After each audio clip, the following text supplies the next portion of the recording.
Halo, assalamualaikum warahmatullahi wabarakatuh. Selamat sore buat teman-teman semuanya. Ini saya lagi berkendaraan ya. Bentar dulu, saya mau cari tempat berhenti. Tapi ini pelan banget kok, pelan banget. Insya Allah masih aman lah ya. Oke, kali ini video yang mau saya bikin itu adalah tentang cara ya melunasi utang pinjol gitu. Sementara kita ini sudah tidak mampu bayar dan tidak sanggup bayar. Gimana ini bang gitu loh. Oke, saya berhenti dulu di sini. Kiri semua pinjaman pinjol ya. Ini buat teman-teman semuanya yang galbay di pinjol dimanapun Anda berada hari ini, telat bayar, tidak mampu bayar, tidak sanggup bayar, boleh disimain video ini sampai habis. Gimana caranya, bagaimana sebenarnya kita harus menyikapi semua ini di tengah situasi yang seperti ini. Kalau kita paksain, ini kan nggak mau selesai gitu loh. Udah banyak juga yang mencoba jual ini jual itu, nggak bisa selesai. Oke, kali ini saya mau jelaskan sama Anda cara terbaiknya itu bagaimana sih sebenarnya. Ya, kalau dibilangin kita disuruh bayar kan kita sudah tidak mampu bayar. Bagaimana kita mengakhiri semua pinjaman pinjol ini? Boleh disimain video ini sampai habis, tapi jangan lupa dulu untuk disupport dan dukung juga channel ini. Mudah-mudahan channel ini makin berkembang lagi dan saya makin semangat lagi. Silakan. Akhiri semua pinjaman pinjol. Ini sebenarnya bagaimana sih caranya? Seperti apa sih caranya? Kan bingung juga ya kalau ini nggak selesai-selesai, ini nggak kelar-kelar. Sementara saya tahu banget Nawa itu teman-teman semuanya ingin menyelesaikan ini. Tidak ada satu orang pun yang ingin galbay. Ya begitu penyertaan dari teman-teman semuanya ya. Saya masih ingin bayar bang, saya masih mampu bayar. Tapi saya sudah tidak mampu bayar nih, tapi saya masih berkeinginan untuk menyelesaikan. Tapi apa boleh buat bang, duit saya nggak ada. Oke, ada satu cara yang bisa teman-teman lakukan untuk menyelesaikan ini semuanya. Ya, karena ini penting banget dari dalam diri Anda. Ya, harus Anda lakukan dari dalam diri Anda. Kenapa tidak? Selama ini coba teman-teman pikirkan, ketika Anda telat bayar, ketika Anda tidak mampu bayar, dari sisi mana si pinjol itu melakukan penekanan terhadap Anda? Coba Anda pahami lagi, Anda perhatikan lagi dari sisi mana. Ya, kenapa si pinjol ketika kita telat bayar lebih mengutamakan penekanan fisik? Ya, atau penekanan secara verbal. Kenapa? Anda pernah memikir nggak sih selama ini apa yang sedang terjadi ini? Kenapa ini selalu aja dengan hal yang sama? Bahkan Anda galbay di pinjol mana aja, konsepnya sama aja. Ya, ketika debt collector sudah menagih dengan tekanan data lah, mau disebar data lah, mau ditagih ke orang sekitar lah. Anda pernah mikir nggak sih selama ini kenapa hal ini harus dilakukan? Kenapa mereka harus melakukan hal yang seperti ini? Kenapa dia tidak menagih dengan cara normal saja?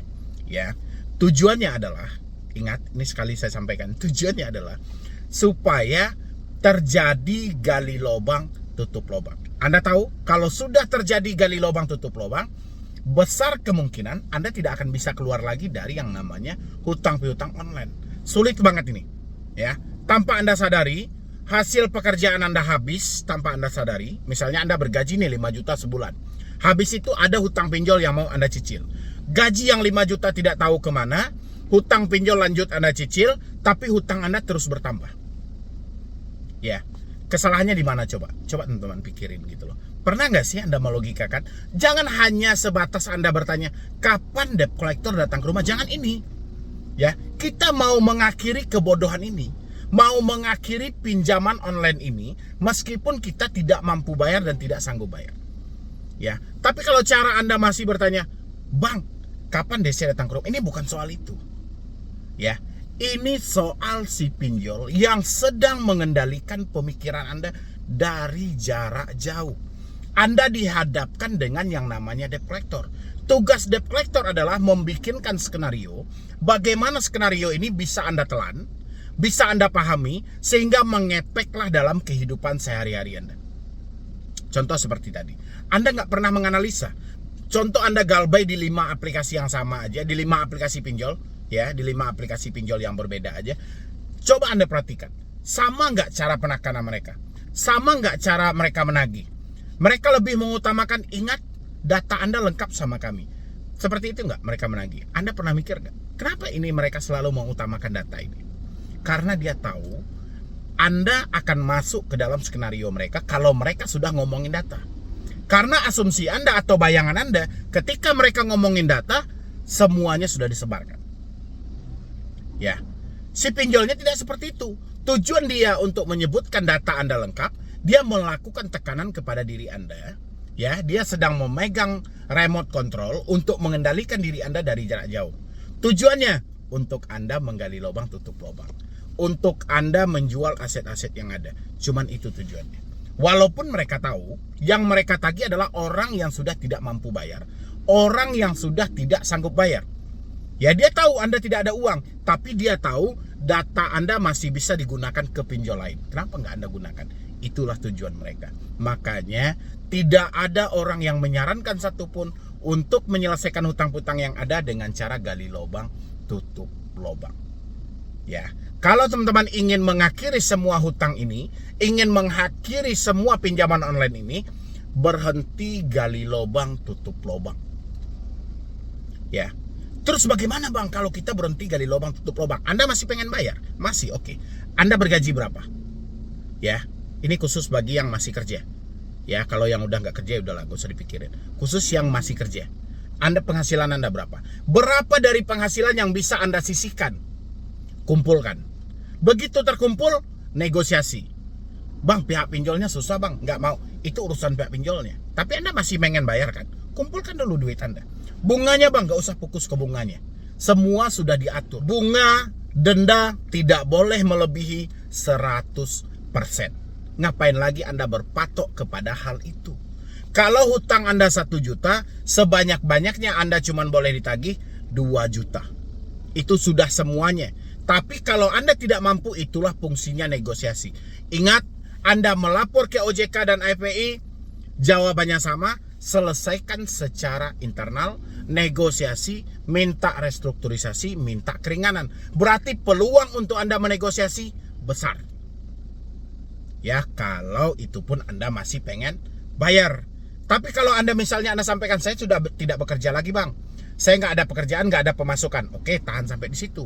Satu-satunya risiko yang akan Anda dapatkan adalah BI checking. Itu pun kalau Anda meminjam di pinjol yang sudah pay letter seperti Akulaku, Kredivo dan lain sebagainya.